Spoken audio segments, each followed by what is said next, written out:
just straight out asking someone if they want to have sex always works in movies. You wanna fuck? Sure, why not?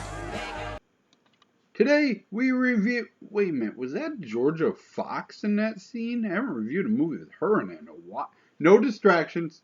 Today we review the 1992 horror movie Happy Hell Night. And we begin with a nurse and guard looking in at a prisoner in a mental institution. 25 years, he don't move or speak. I don't know how he lives. Eats the bugs in there, I suppose. Nothing human lives like that. Not for 25 years. If there was any doubt that the prisoner was going to be our killer for the movie, that doubt is immediately eliminated with a flashback to him dressed as a priest standing over dead frat bros 25 years ago. As for the actual plot of this movie, I'm not quite sure, but it has something to do with a competition between the frats and sororities to do the most outrageous prank or action, and the guy who runs the radio station that's holding the competition is actually cheating to help his friends out and stole information about where the prisoner is being kept so that they can take a picture of him for the competition.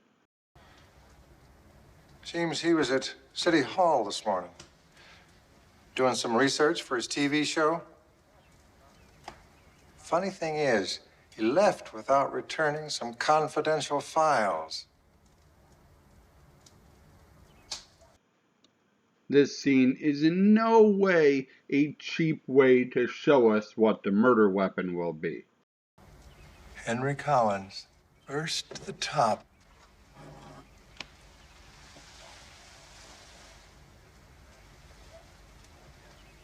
This here was your daddy's, wasn't it, son?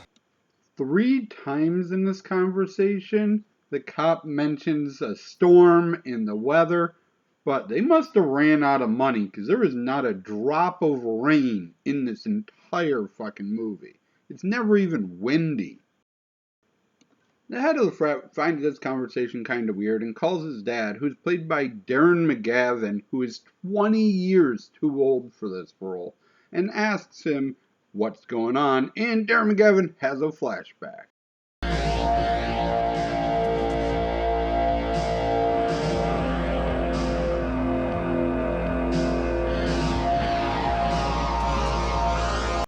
Meanwhile, the new initiate, Sonny, is meeting a girl at the No-Tell Motel for some afternoon fucking, but instead she breaks up with him because she doesn't want to cheat on her boyfriend anymore.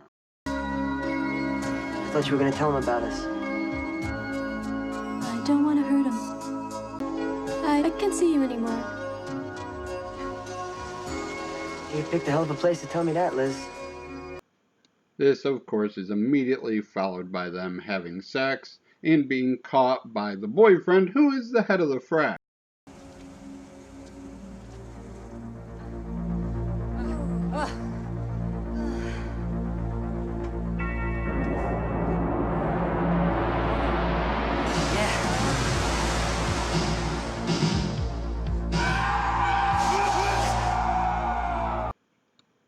Okay, so this is where I got really confused. Instead of beating the shit out of the guy and possibly his girlfriend, he instead just sends Sonny on the prank mission. That's because I missed this very important line somehow. Maybe it was the terrible music. Yeah, I know. I don't want either. Me neither. My brother, for Christ's sake. Okay, with our thin plot set up and a little bit of character development going on, bodies can finally start to drop as our bad guy says kind of quippy one-liners, but really just complaining that people sinned because he used to be a priest. Open the door! All right! Sonny, goddammit! Fucking open the door! Sonny!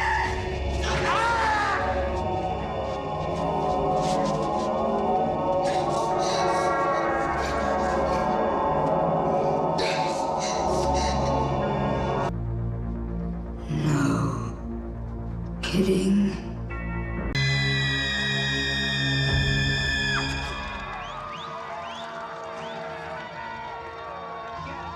No TV.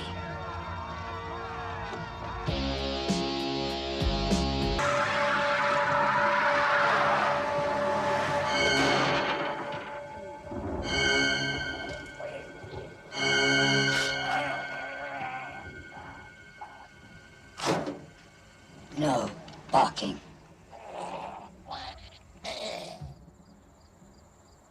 Could that be bear?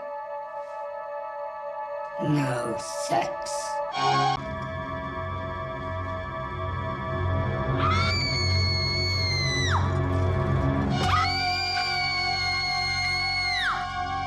Live! Broke into the mausoleum. We opened up the casket of Zachary Elias. No STV. We removed the body. Oh, and poor Georgia Fox, she gets killed for no reason. Despite what I said in the beginning of the review, she actually didn't have sex. For the first time in any movie I've reviewed, someone said, hey, wanna bang? And they didn't end up having sex later in the movie. It was her prank to steal something from this guy's room. At some point, the bad guy begins to basically teleport, which I can't quite figure out. But what horror movie would be complete without a Halloween reference? Go. What the hell is this?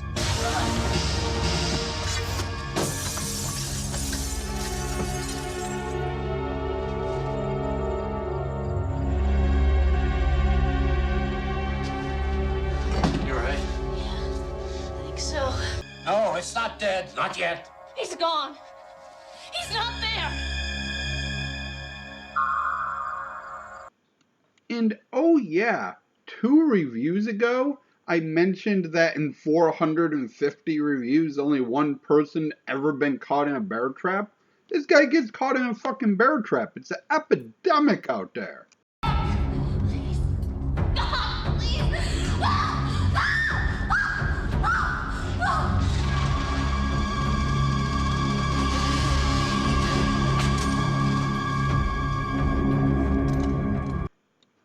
What the plot of this actually ends up being is terrible and makes no sense. Darren McGavin, when he was in college, put the body of a demon into a dead priest, and now they gotta exorcise the demon with a magic portal, and it gets really stupid. And the ending makes no sense. But if you ignore the plot and the fact that Darren McGavin is 46 years older than his younger version of Sam Rockwell when the movie is supposed to take 25 years later, you can still find some things to enjoy in this one. Overall,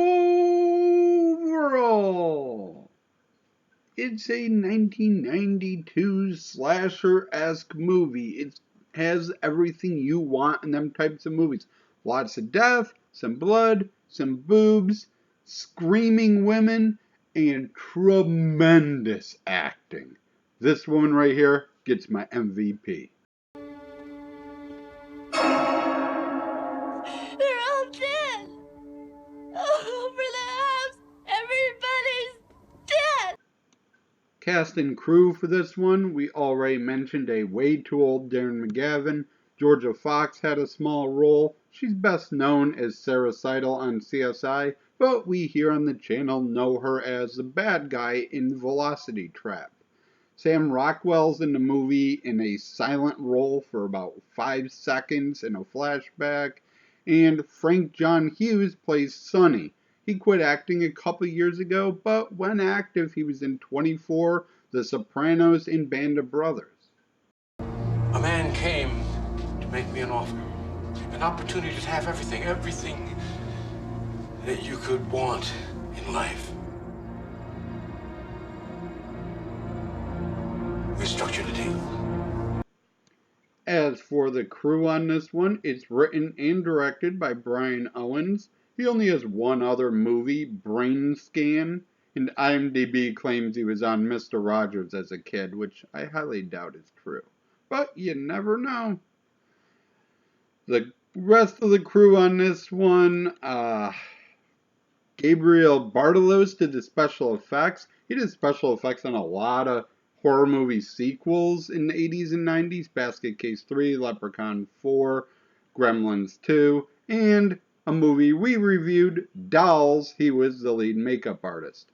The sound and music and editing is all terrible in this, so I'm not going to throw them people under the bus.